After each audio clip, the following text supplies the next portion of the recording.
नमस्कार, आप देख रहे हैं आज तक। आपके साथ मैं हूं सईद अंसारी। रात 9 बजे के इस खास बुलेटिन खबरदार में आपको मिलती है पूरी खबर और उस खबर का विश्लेषण, और साथ ही सोने का सिक्का जीतने का एक शानदार मौका भी। लेकिन सबसे पहले बात आज के बुलेटिन की, आज की खबरों की। आज बात हम करेंगे कि क्यों बीजेपी नेताओं के बीफ पर दिए बयानों से प्रधानमंत्री नरेंद्र मोदी नाराज हैं, और क्या आज अमित शाह की चेतावनी के बाद बात बनेगी। इसके अलावा बीजेपी को मुश्किल में डालने वाले उस लेख का विश्लेषण भी हम करेंगे जिससे अब बीजेपी के नेता ही कन्नी काट रहे हैं। क्या लिखा है उस लेख में, और क्यों बीजेपी और संघ लेख के कंटेंट से अब दूरी बना रहे हैं, इस बात पर भी हम चर्चा करेंगे। बात हम अरविंद केजरीवाल की भी करेंगे, जिन्होंने कह दिया है कि वो प्रधानमंत्री नरेंद्र मोदी को चैन से नहीं सोने देंगे। आखिर क्यों केजरीवाल ने ऐसा कहा, और क्या अरविंद केजरीवाल खुद अपनी जिम्मेदारियों से बच सकते हैं। साथ ही दिखाएंगे लालू के सामने किसने और क्यों किया कुर्ता फाड़ प्रदर्शन। लेकिन पहले बात बीजेपी के राष्ट्रीय अध्यक्ष अमित शाह की क्लास। अमित शाह ने आज बीफ पर बयान देने वाले बयानबाजों की जमकर क्लास ली। कुछ को पार्टी मुख्यालय बुलाकर चेतावनी दी तो कुछ को फोन पर समझाया। लेकिन सवाल ये कि क्या समझाने बुझाने से बात बन जाएगी।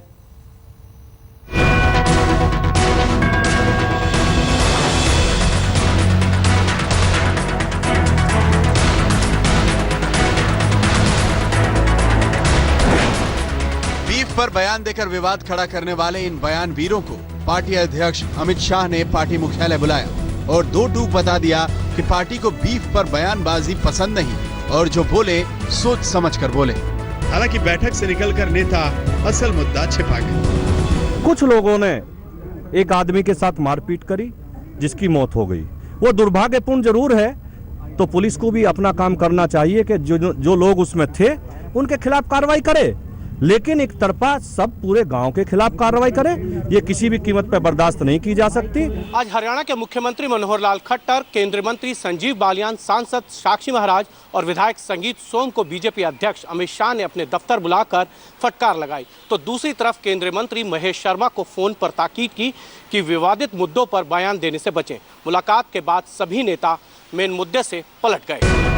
28 सितंबर को हुए दादरी कांड के बाद बीफ और गो हत्या के मुद्दे को हवा देने में बीजेपी के बयानबाजों की भी भूमिका रही, जिन्होंने जमकर न केवल बयानबाजी की बल्कि इस तरह का माहौल बना दिया कि पार्टी अध्यक्ष अमित शाह और खुद पीएम तक को सफाई देनी पड़ी। हिंदुओं ने मुसलमान के खिलाफ लड़ना है कि गरीबी के खिलाफ लड़ना है। मुसलमान तय कर ले कि हिंदू के खिलाफ लड़ना है कि गरीबी के खिलाफ लड़ना है। हमारे देश का भला तब होगा हिंदू और मुसलमान एक होकर के हम गरीबी के खिलाफ लड़ाई लड़े।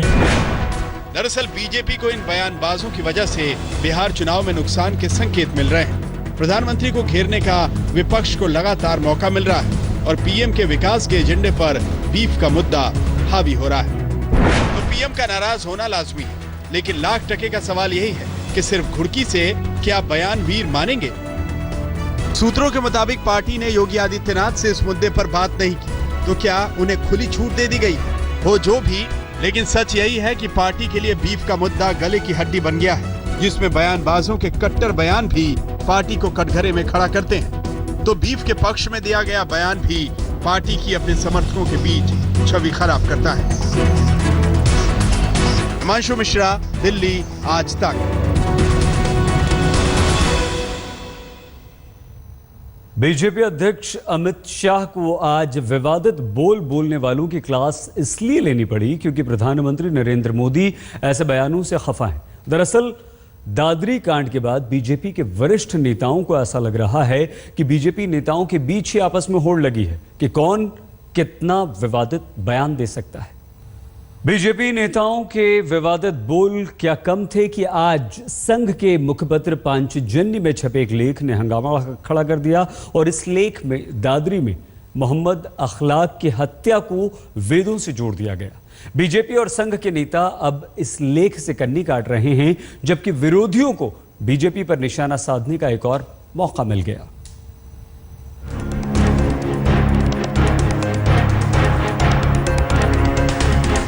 संघ के मुखपत्र पांचजन्य में छपे इस लेख ने हंगामा बरपा दिया है। लेख में कहा गया है कि दादरी में अल्पसंख्यक की हत्या वेद के मुताबिक की गई है और वेद गोवध करने वाले पापियों की हत्या के लिए प्रेरित करता है। पांचजन्य में प्रकाशित लेख में लिखा गया है, वेद का आदेश है कि गौ हत्या करने वाले पापियों के प्राण हर लो। हम में से बहुतों के लिए तो ये जीवन मरण का प्रश्न बन जाता है। सैकड़ों सालों से गोवध हमारे लिए बहुत बड़ा मुद्दा रहा है और आगे भी रहेगा।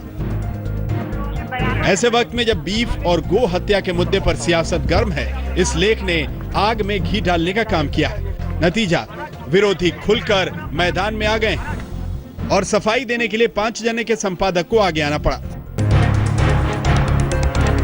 पांचजन्य में छपे लेख की अहमियत इसलिए है कि ये संघ का मुखपत्र है और संघ सरकार चलाने वाली बीजेपी का वैचारिक संगठन है। पीएम तक संघ के स्वयंसेवक हैं और डंके की चोट पर कहते भी हैं। तो पांचजन्य में छपे इस लेख का मतलब क्या है? क्योंकि इस वक्त तो पीएम दादरी कांड की आलोचना भी कर रहे हैं और हिंदू मुसलमानों को गरीबी से लड़ने का मंत्र भी सिखा रहे हैं। देश को एक रहना है, एकता, सद्भावना, भाईचारा, शांति, यही देश को आगे ले जाएगा। भारत के सबसे बड़ा मुखिया राष्ट्रपति जी ने जो कहा है, उससे बड़ा कोई विचार नहीं हो सकता। तो सवाल है कि क्या पांचजन्य का लेख पीएम की मुसीबत बढ़ाएगा? देश अब वेदों के मुताबिक चलेगा या कानून के मुताबिक? ये सवाल इसलिए उठे क्योंकि पांचजन्य को संघ का मुखपत्र कहा जाता है, लेकिन विवाद उठा तो संघ ने उसे मुखपत्र मानने से इनकार कर दिया। 1950 में जब पांचजन्य की शुरुआत हुई थी, तब उसके पहले संपादक पूर्व प्रधानमंत्री अटल बिहारी वाजपेयी थे और पांचजन्य में लेख लिखने वाले संघ के स्वयंसेवक और विचारक होते हैं और इसीलिए पांचजन्य का लिखा एक एक शब्द संघ का विचार माना जाता है। दरअसल मुद्दा सिर्फ लेख नहीं बल्कि लेख की टाइमिंग है और सच यही है कि बीजेपी के लिए लेख की ये टाइमिंग फायदेमंद नहीं है। हिमांशु मिश्रा के साथ कुमार विक्रांत सिंह और मनजीत सिंह नेगी, दिल्ली आज तक। पांचजन्य में छपे जिस लेख को लेकर बवाल खड़ा हुआ, वो लेख लिखा है तुफैल चतुर्वेदी ने। क्या कहना है उनका, आइए सुन लेते हैं।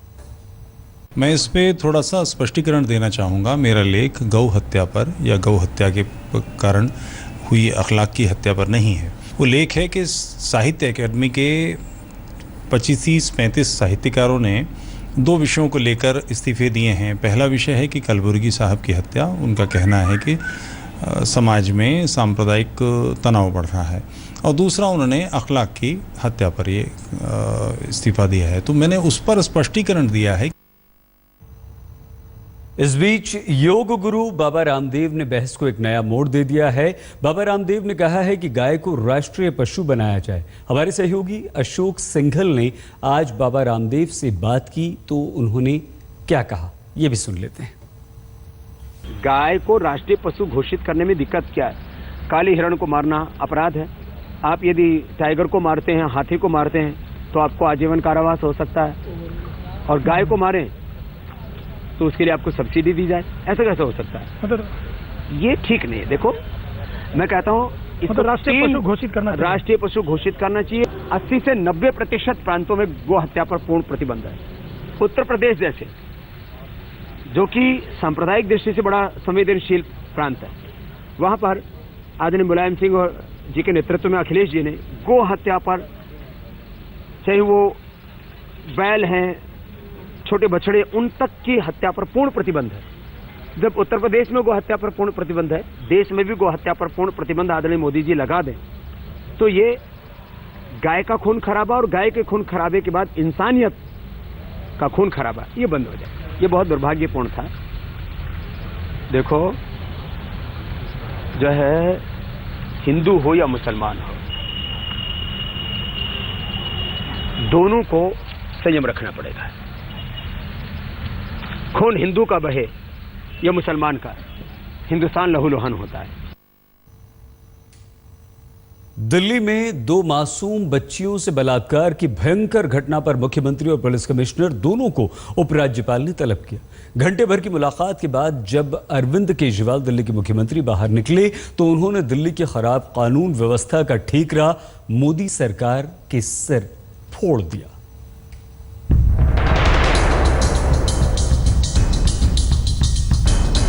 दिल्ली में बलात्कार पर तलब मुख्यमंत्री अरविंद केजरीवाल नजीब जंग से मिलकर बाहर निकले तो तेवर तल्ख थे। उन्होंने एक तीर से दो निशाना साधा।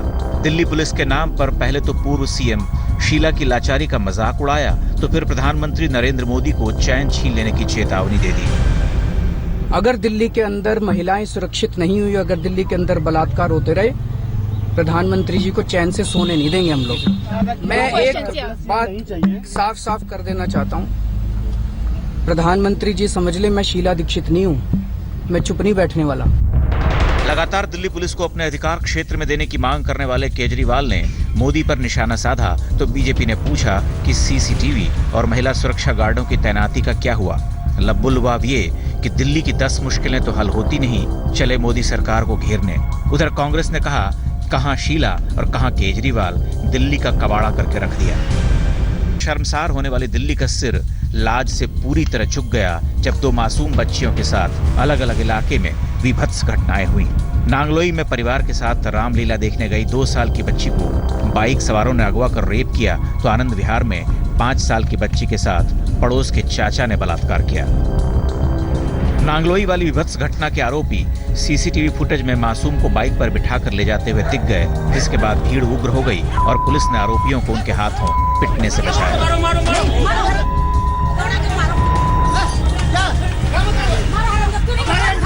बलात्कार की इन सिहरा देने वाली घटनाओं के आरोपी तो पुलिस के कब्जे में आ गए हैं, लेकिन सवाल कानून व्यवस्था से लेकर मरती हुई नैतिकता का भी है कि दिल्ली में दरिंदगी का ये दौर कब थमेगा। राजेंद्र स्वामी के साथ रोहित मिश्रा, दिल्ली आज तक।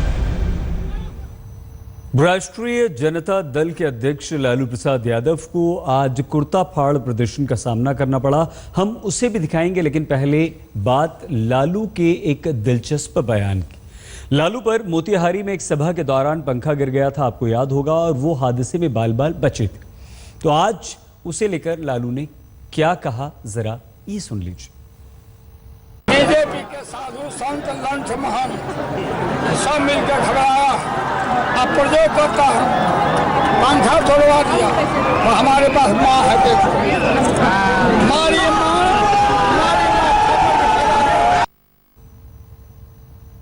और अब बात आज की कुछ और बड़ी खबरों की।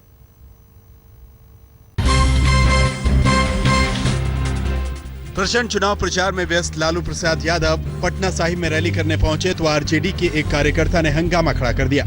कार्यकर्ता ने लालू के मंच के ठीक सामने ही अपना कुर्ता उतार फेंका। आसपास खड़े लोगों ने उसे बाकी कपड़े उतारने से रोका। ये शख्स इस बात से नाराज था कि उसे लालू के साथ मंच पर जगह नहीं दी गई। जब इस नाराज कार्यकर्ता को रैली से बाहर ले जाया गया तो लालू यादव ने उसे मंच से ही धमकाया भी।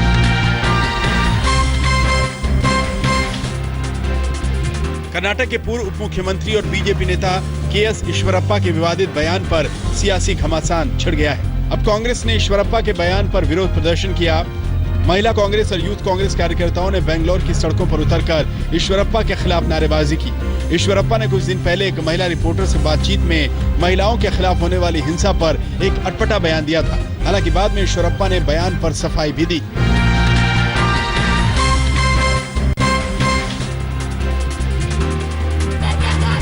उधमपुर ट्रक हमले के पीड़ित युवक की दिल्ली के अस्पताल में मौत हो जाने के बाद कश्मीर घाटी में हिंसक झड़पें शुरू हो गई। लोग सड़कों पर उतर आए और पथराव किया। साथ ही जम्मू श्रीनगर हाईवे भी बंद कर दिया। भीड़ ने सड़क बंद करने के लिए टायरों में आग लगा दी। सोमवार अलगाववादियों ने घाटी में बंद बुलाया था। मृतक जाहिद रसूल भट्ट 9 अक्टूबर को एक प्रदर्शन में जख्मी हो गया था। 9 अक्टूबर को उधमपुर में भीड़ राशिद इंजीनियर की बीफ पार्टी के खिलाफ प्रदर्शन कर रही थी। भीड़ ने जिस ट्रक पर पेट्रोल बम फेंका था, उस ट्रक के स्टाफ में जाहिद भी था। जाहिद के दिल्ली में मौत हो जाने के बाद जैसे ही खबर घाटी पहुंची, बवाल शुरू हो गया।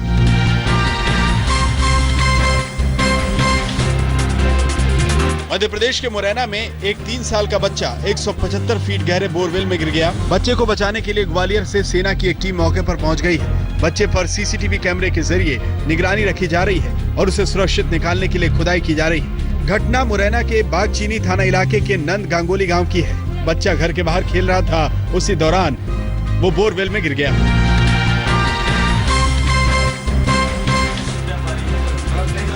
मध्य प्रदेश के नरसिंहपुर में खाद्य विभाग की टीम ने गोपाल दाल मिल पर छापा मारकर 5,300 कुंटल दाल जब्त की है, जिसका बाजार भाव 5,50,00,000 से ज्यादा है। राज्य सरकारों से महंगाई रोकने की केंद्र की अपील के बाद मध्य प्रदेश सरकार ने जमाखोरों पर कार्रवाई के आदेश दिए।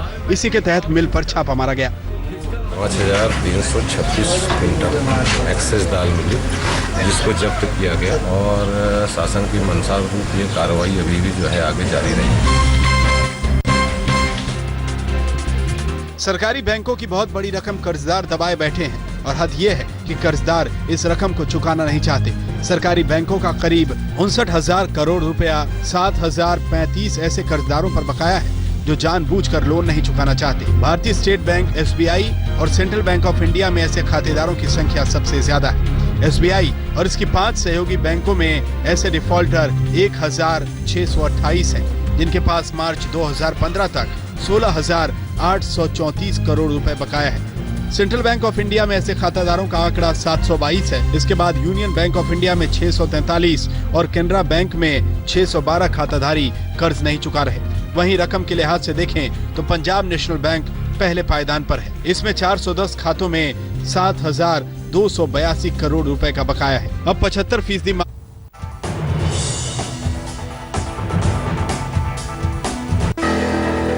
खबरदार में हमने कल आपसे एक सवाल पूछा था और उसके विजेता का नाम हमारे सामने है। हम बता देते हैं, विजेता हैं रितेश रमन, असम के रहने वाले। रितेश जी, बहुत मुबारक आपको। और आप भी हर रोज एक सोने का सिक्का जीत सकते हैं खबरदार देखने के बाद। हमारा सवाल आज का है, दिल्ली के मुख्यमंत्री कौन है? अमित शाह, अरविंद केजरीवाल या राहुल गांधी? अब आपको करना क्या है, जवाब कैसे देना है? आपको जवाब देना है, खबरदार लिखना है और उसके बाद स्पेस देकर A, B या C जो भी आपका जवाब है वो लिखकर हमें 52424 पर SMS कर देना है। और सही जवाब देने वालों में से आप में से एक लकी विजेता को हम चुनेंगे और उन्हें हर रोज एक सोने का सिक्का दिया जाएगा इनाम में विजेता को। तो कल शाम 7 बजे तक आप अपने जवाब भेज सकते हैं, जवाब भेज दीजिए। अगर आप लकी विजेता हुए तो आपको सोने का एक सिक्का मिलेगा। कैसे राजकोट जीतते जीतते हार में तब्दील कर दिया हमारे बल्लेबाजों ने। क्रिकेट के 3 दिग्गज मोहम्मद अजहरुद्दीन, चेतन चौहान और मदन लाल जी के साथ हमारे स्पोर्ट्स एडिटर विक्रांत गुप्ता बस सबसे खुशी के नाम पे देखते रहिए आज तक।